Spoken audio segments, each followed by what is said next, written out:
As a representative of the student body of the University of Western Australia, it is indeed an honour to welcome His Holiness the Dalai Lama to UWA today.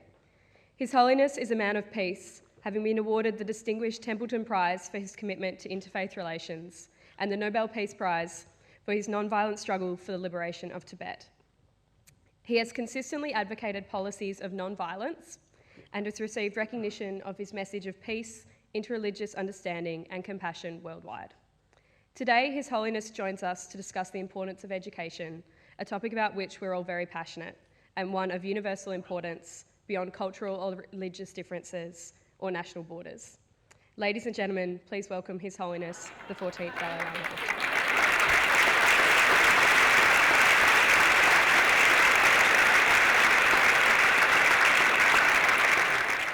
Good morning, everybody.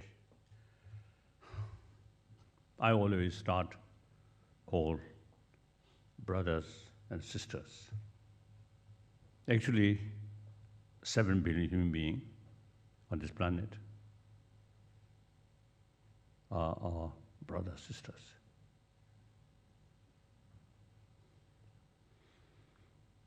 If we keep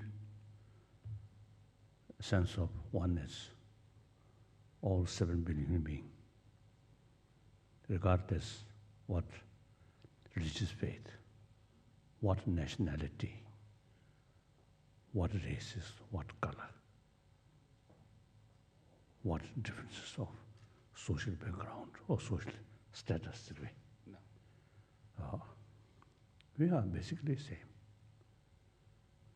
I always say when I meet people, especially some officials, including President or Prime Minister, I always look human level. When I sort of saw human level, just as a normal human being, then immediately, you see, we feel very close.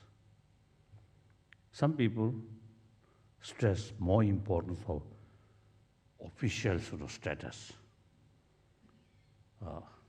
Then more difficult to feel close. Like I often use mentioning, like a former president of the United States, Mr. Bush.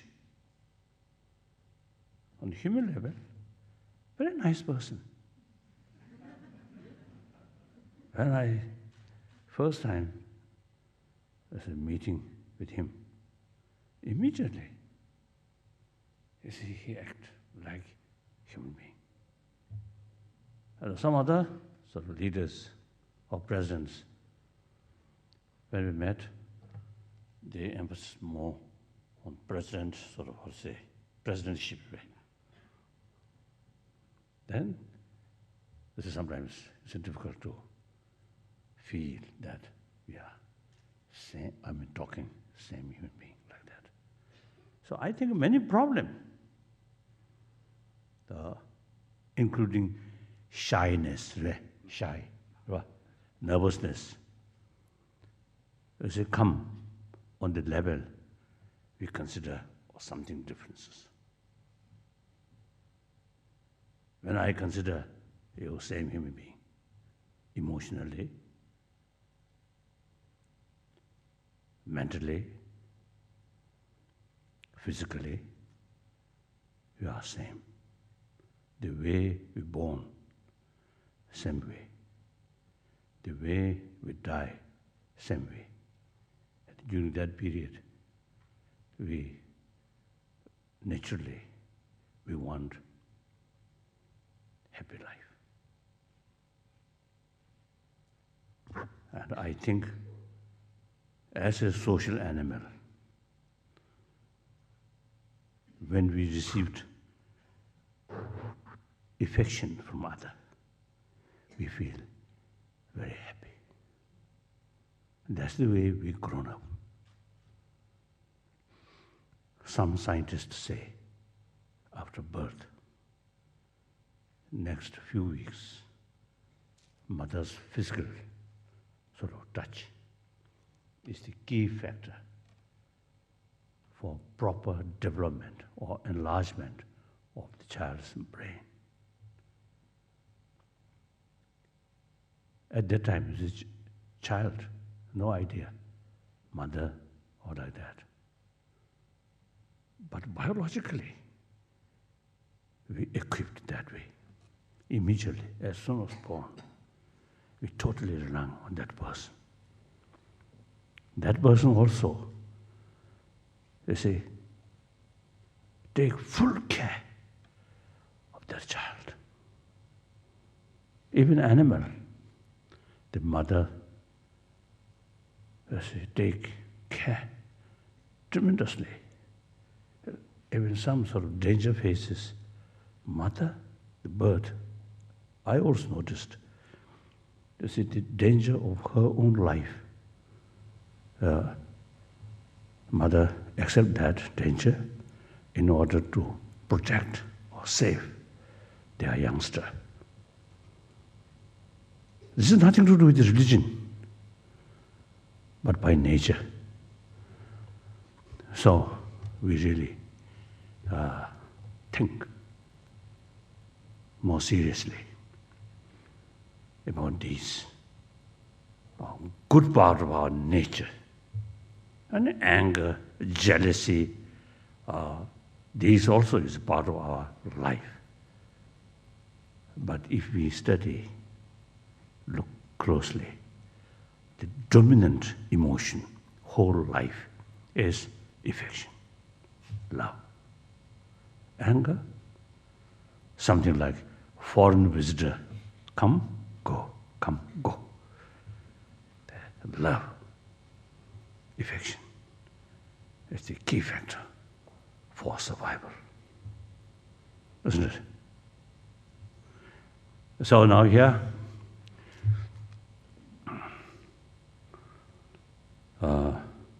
mainly student, so young people. Young people is really the basis of our hope. Whether this 21st century can be happy century or miserable century, entirely depend on this younger generation. So, indeed, I feel very happy when meeting with young people, young student. I usually describe, you are the generation of 21st century, including myself and those some old teachers. We are the generation of 20th century. Our century gone. I think the 20th century's generation, I think, create a lot of problem. Now you have the responsibility to solve this problem. We create sufficient problem, then say bye-bye, disappear. Now it is your turn about dealing these problems and how to reduce, not only you say how to face this problem today, but think, rest of this century, how can build more happier world, less trouble, less killing, less bully, less cheating. These things, we cannot rely on machine or computer. Computer cannot build happy human society. Here, our own mind and brain, mainly emotion, this destructive emotion, remain dominant sort of force in our mind. Then trouble will not cease. So positive, dominant sort of emotion, love, affection. When you have sort of quite sort of stable way, or experience of love and compassion, then forgiveness, tolerance automatically come. So therefore, firstly, I really feel great honor speak the student of the university. And then me personally, when I look, let's say, same my age, then when I look at their face, sometimes I feel, you go first or me go first.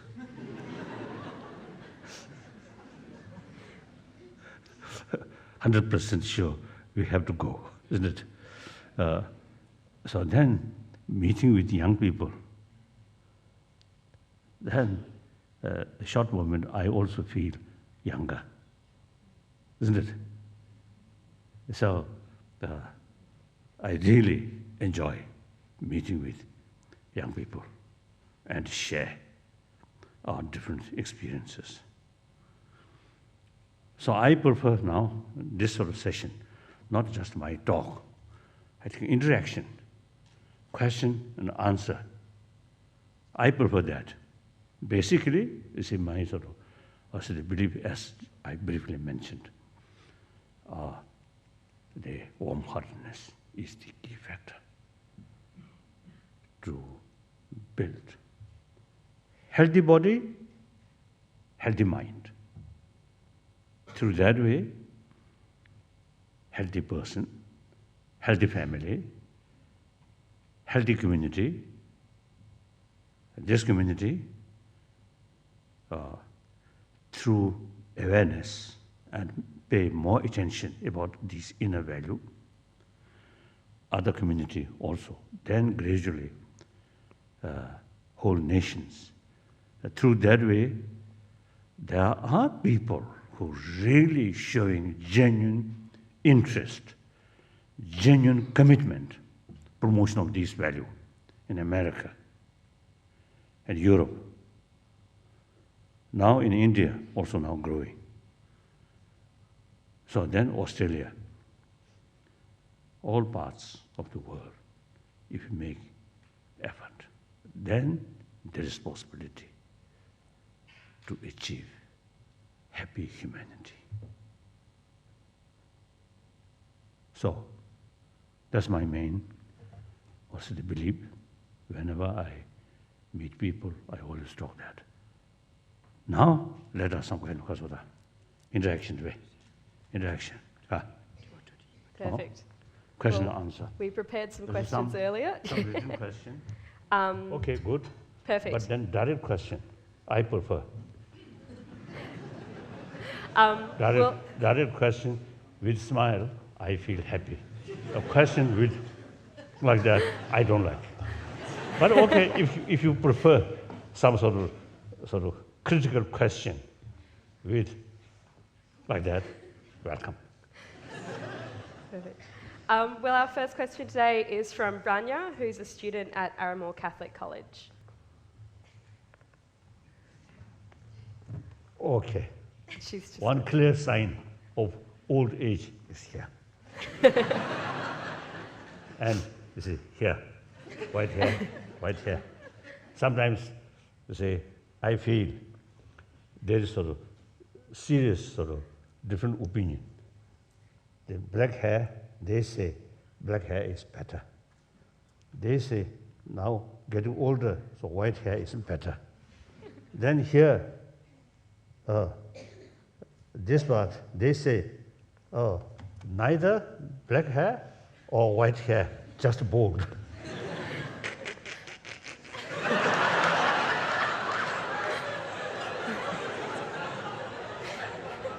His case, you see, the white hair now win. My head still is struggling. Like that, okay. perfect.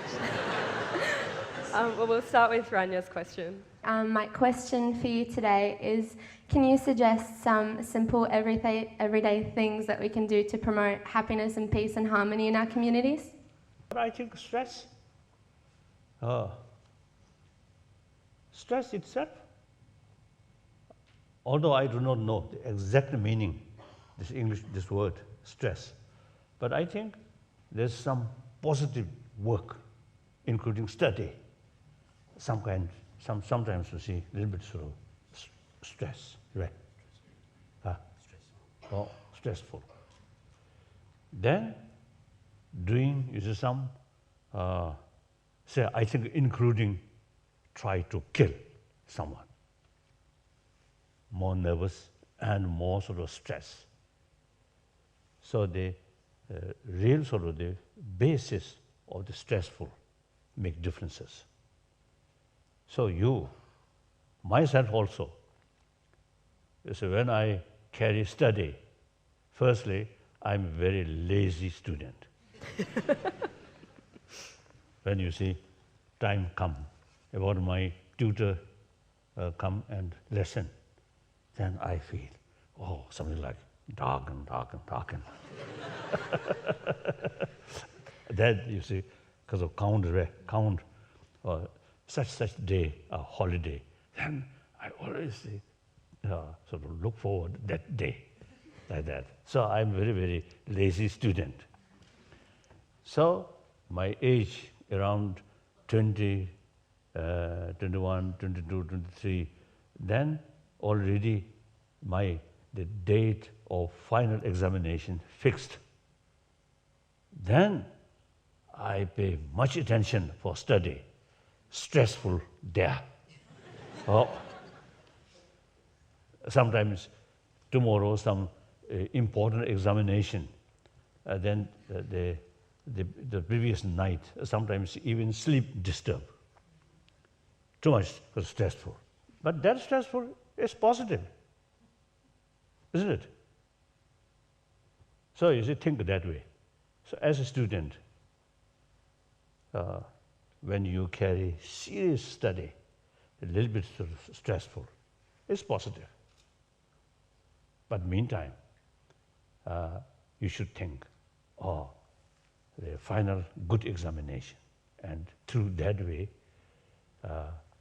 sort of good life with certain profession. Then thinking, you see, the purpose or result of your hard study. Then okay, even you see the little bit sort of anxiety, right, and stressful, it's actually positive. That brings more effort. Okay, that's my view. Thank you. Good morning, Your Holiness. Although the Aboriginal experience of the invasion of Australia is not the same as the Tibetans, the histories of our forced dislocation from land and culture are similar. As an Aboriginal youth with the opportunity to obtain a world-class education, I am striving to help build a modernised Aboriginal society, while also keeping my culture and language alive. How can Buddha's teaching on morality and wisdom help us to create a better future for Indigenous Australians? Just day before yesterday, I met the indigenous people around Kasa, the Uluru or something, Kasa Uluru. Difficult to pronounce. Uluru, isn't it? Uluru, okay. So there I expressed, firstly, I respect indigenous people's culture. In every part of the world, there are indigenous people, they have their own culture, including their own language. And their culture develop according to the particular sort of environment and their way of life. So that culture is something that's very much related with their kasota, the reality. So preservation of one's own cultural heritage is their right and very important. Now here, I notice some Latin American native and some American native Red Indian. Then some native people in northern part of Scandinavian country, mainly, or Norway, they call Sami land. Then also New Zealand, Maori, and Hawaii also some native people, and Taiwan also some native people. So it seems quite clear. Some native people, all native people have this sort of same sort of what's the concern, how to preserve their identity, their culture, including their language. All have the same right, but you see some, in order to preserve their culture, their identity, with modern education, like Sami land people and Maori people. And Canada, even they call First Nation. So with modern education, modern technology, and still keep their identity. That's the right way. Some Latin American native people, ones I met, they are very much concerned about preservation of their own identity, their own culture, but because of that, they prefer remain isolated. That is wrong method. So now here, you come from native sort of people and getting modern education. And that's right way. So there are indigenous people whom I met. Firstly, their hygiene, very poor. Children, each children, something here. So I very much sort of, almost to say I use my sort of kasadi, hangi, you see, wipe out their sort of thing. But then too many. So then I, and then those indigenous peoples, elder people, when I touch my head and shake hand, I notice their eye quite yellow. So something wrong. Their height, their health. So I mentioned there, number one priority is hygiene. Then training. I also mentioned must sort of get education. These matter I mentioned there. So therefore, you see, I think now you already step in the right direction, like Maori people and Sami land people. With modern education, they utilize all our right.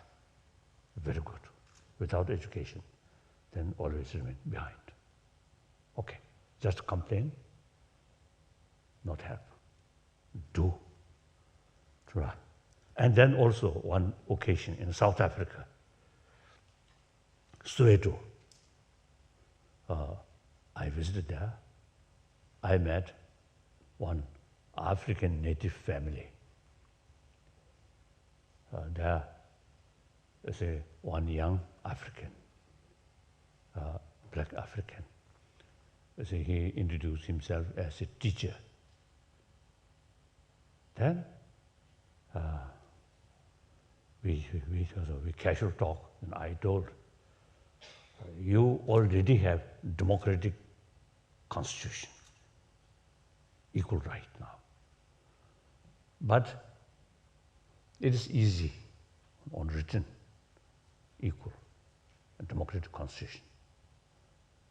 But important is you, black people, should work hard and utilize because of equal opportunity, right? And make same sort of the level or something. Then that black teacher told me, they cannot compete with white people because our brain is inferior.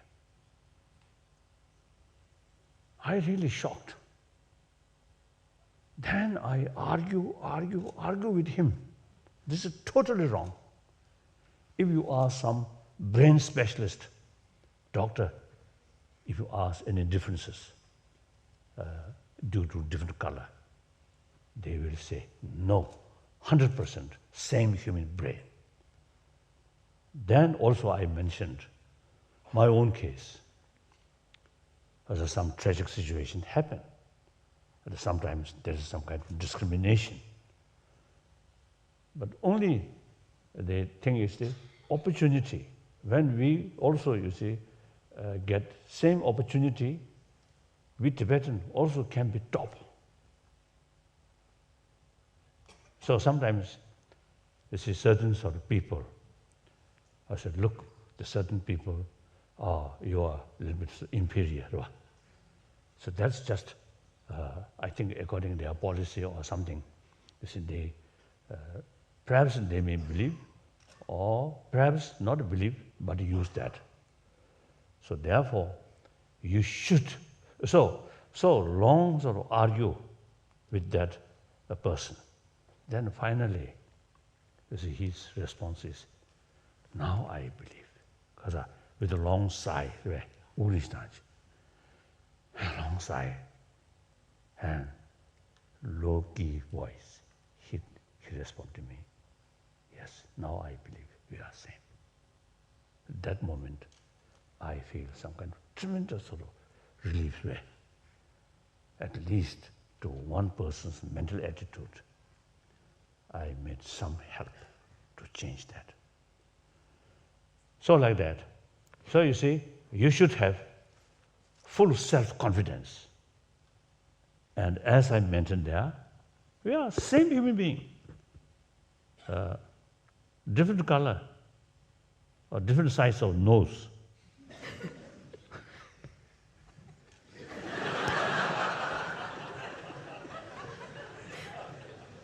And I think it's nice to see directly one quite big nose, one flat nose.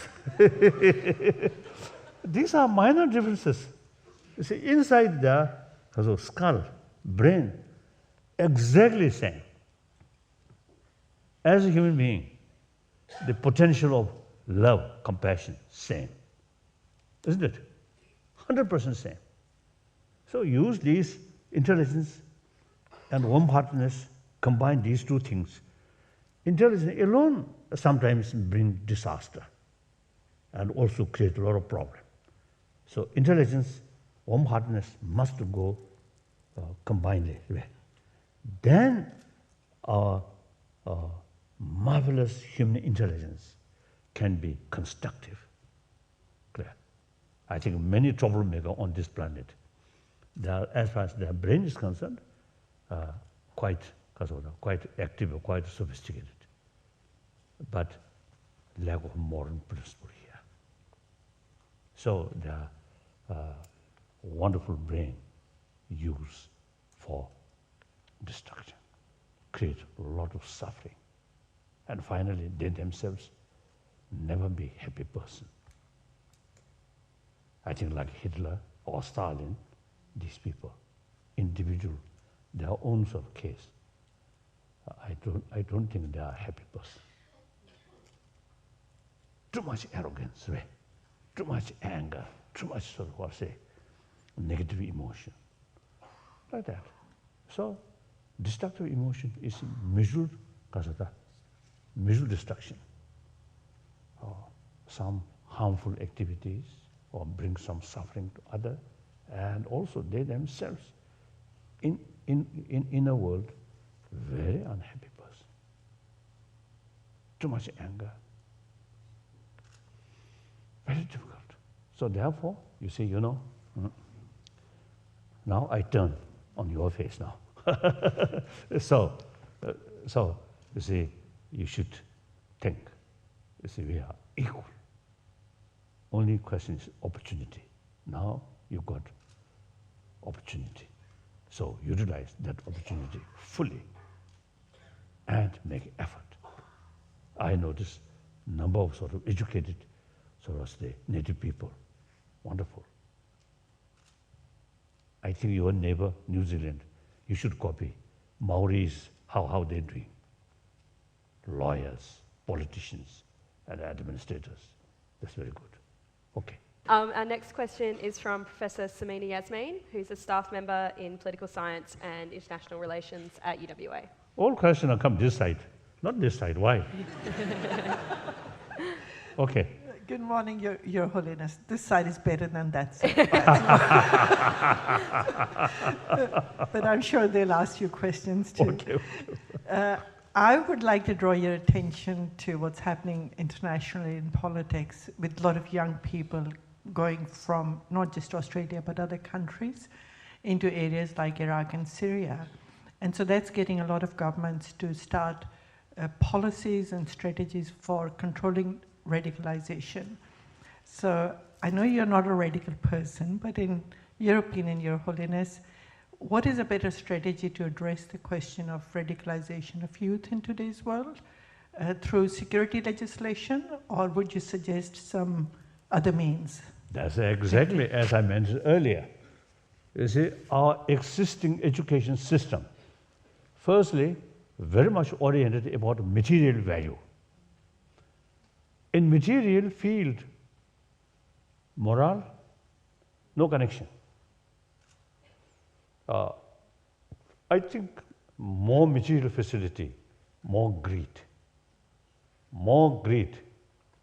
than exploitation, corruption.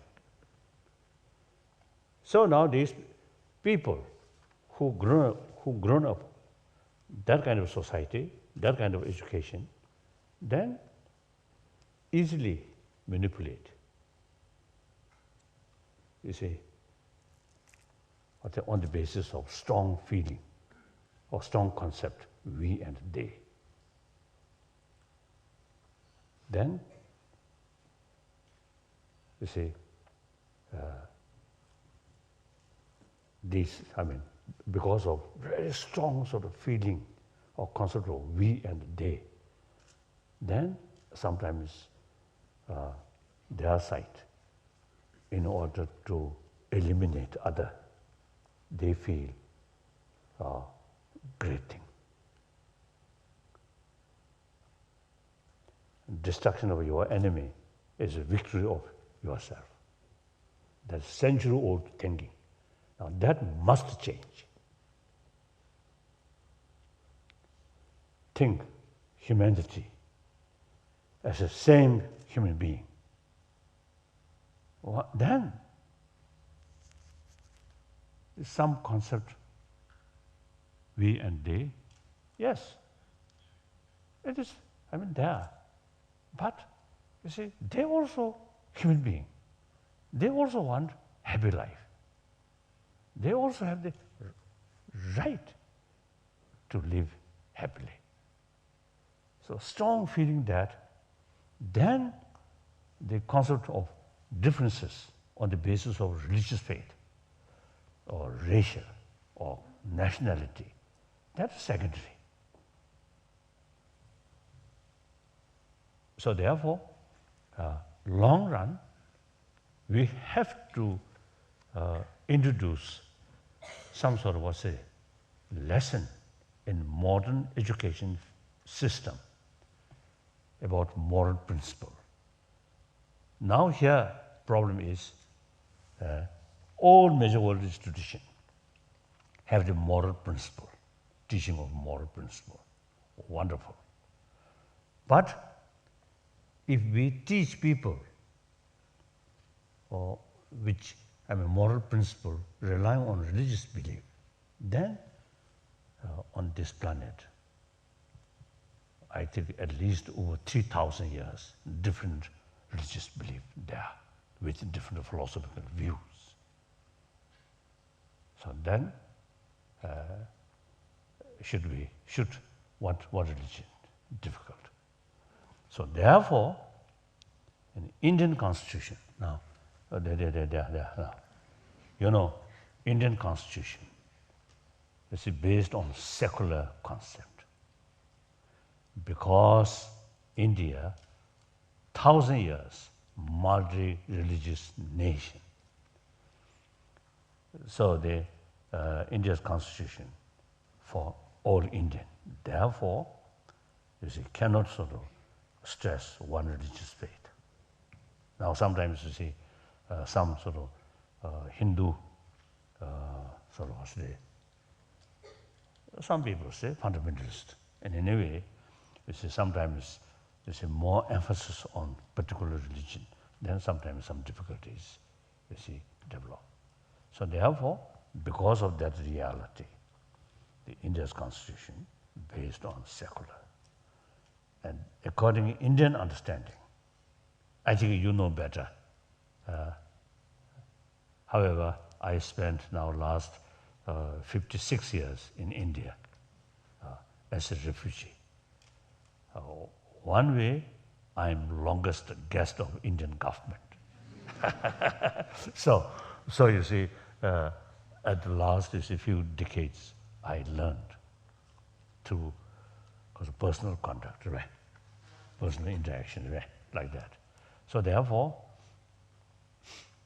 according to Indian understanding about secular is respect all religions, all dharma. No preference, this dharma, and this religion, or that religion. And then some unique thing, according to Indian understanding. Secular also means respect non-believer. That's quite unique and very relevant in today's world. This out of 7 billion human beings, over 1 billion non-believer. So we cannot sort of exclude these people. These also human beings must bring together as a human brothers, sisters. So the teaching or education about moral principle, if based on religion, then firstly these non-believer, they may not pay attention.